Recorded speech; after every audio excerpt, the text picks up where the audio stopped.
Science की biology और science class में आपका बहुत बहुत स्वागत है प्यारे बच्चों। आज का जो टॉपिक है आपका वो बायोलॉजी क्लास नाइन्थ, जो कि fundamental unit of life cells और सेल से है ये। इसके बारे में आज आपको ये बताया जाएगा कि प्रोकैरियोटिक सेल्स और यूकैरियोटिक सेल्स ये क्या होती है। तो सबसे पहले आपको एक बात बता दी जा रही है कि प्रोकैरियोटिक सेल और यूकैरियोटिक सेल के बारे में जब अपन चलते हैं तो सबसे पहले ये अपन जानकारी लेते हैं कि प्रोकैरियोटिक सेल का मतलब होता है प्रोमीस प्रिमिटिव। प्रोमीस होता है प्रिमिटिव। प्रिमिटिव मीन्स होता है पुराना। Yes. Bacteria, blue green algae, ये इस प्रकार के ऑर्गेनिज्म है जो कि प्रो में आते हैं। प्रोमिस प्रिमिटिव टाइप से प्राचीन समय से ये प्रचलन में है बहुत ज्यादा। ठीक, समझने के लिए इस चीज को ट्रिक के रूप में समझ लेते हैं। और यू यू मीन्स होता है नया। नया मीन्स एडवांस। ऐसे एडवांस ऑर्गेनिज्म जो यूकैरियोटिक्स में आते हैं। ठीक है, तो सबसे पहले ये थोड़ा समझने वाली बात। उसके बाद चलते हैं इसके थोड़ा इसके बारे में थोड़े कुछ कैरेक्टर्स हैं। The size of cell generally small. ये बेटा एक सेल वाले ऑर्गेनिज्म होते हैं, इसीलिए इनका साइज कैसा होता है, स्मॉल होता है। स्मॉल होने के साथ साथ इनका साइज कितना होता है, 1 से लेके 10 mm माइक्रोमीटर होता है। mm का मतलब होता है माइक्रोमीटर के रूप में होता है। नेक्स्ट है दूसरी बात, अगर वो कर दी जाती है साइज यूकैरियोटिक ऑर्गेनिज्म का जो साइज होता है वो कितना होता है, 5 से लेके 100 mm तक होता है। यस बिल्कुल, 100 mm तक।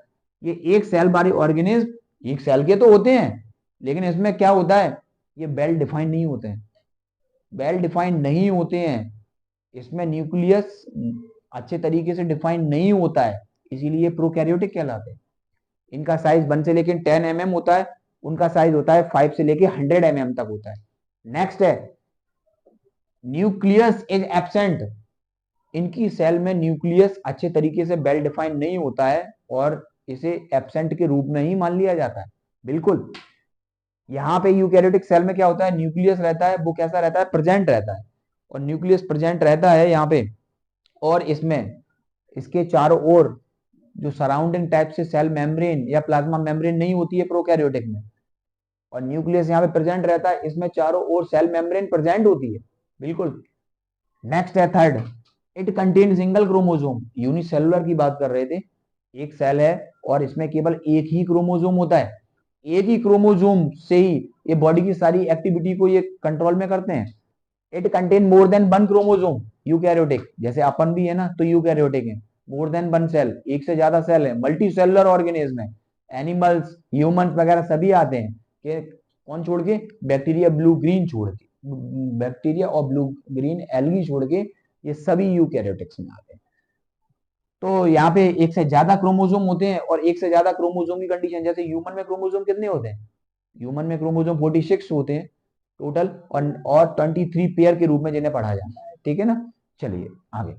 जैसे न्यूक्लियोलस इज एब्सेंट, अगर न्यूक्लियस ही प्रेजेंट नहीं है तो न्यूक्लियोलस भी प्रेजेंट नहीं होता है। आप जाएं तो न्यूक्लियोलस के बारे में थोड़ा एक इतिहास है कि राइबोसोम है ना, राइबोसोम कहाँ पे प्रोड्यूस होता है, कहाँ पे बनता है, तो राइबोसोम बनता है न्यूक्लियोलस में। ठीक है, तो न्यूक्लियोलस, यहाँ न्यूक्लियस जब प्रेजेंट नहीं है तो न्यूक्लियोलस के प्रेजेंट होने का कोई सवाल नहीं होता है।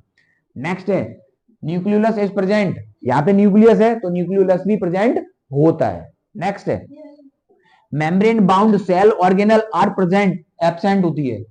यानी एक सेल ऑर्गेनल है, उसके चारों ओर जो मेम्ब्रेन होती है वो इसमें एब्सेंट है ही नहीं है। इधर देखो मेम्ब्रेन बाउंड सेल ऑर्गेनल्स, जैसे माइटोकॉन्ड्रिया है, इसमें क्या है, डबल मेम्ब्रेन होती है, एक इनर मेम्ब्रेन और एक आउटर मेम्ब्रेन के रूप में। प्लास्टिड को देख लिया जाए तो इनर और आउटर एक एनवेलप के रूप में होता है। एंडोप्लाज्मिक रेटिकुलम है ना, और लाइसोसोम की बात करें तो यहाँ पे ये इसमें प्रेजेंट रहता है। ठीक है, नेक्स्ट है आगे, सेल डिवीजन होता है ना, ये प्रोकैरियोटिक सेल में सेल डिवीजन होता है, वो किसके द्वारा होता है, फीजन और बडिंग। अगर फीजन की बात करें तो फीजन किसमें होता है, फीजन वाली प्रोसेस होती है अमीबो। अमीबो फीजन प्रोसेस के द्वारा ही 2 डॉटर सेल में कन्वर्ट होता है।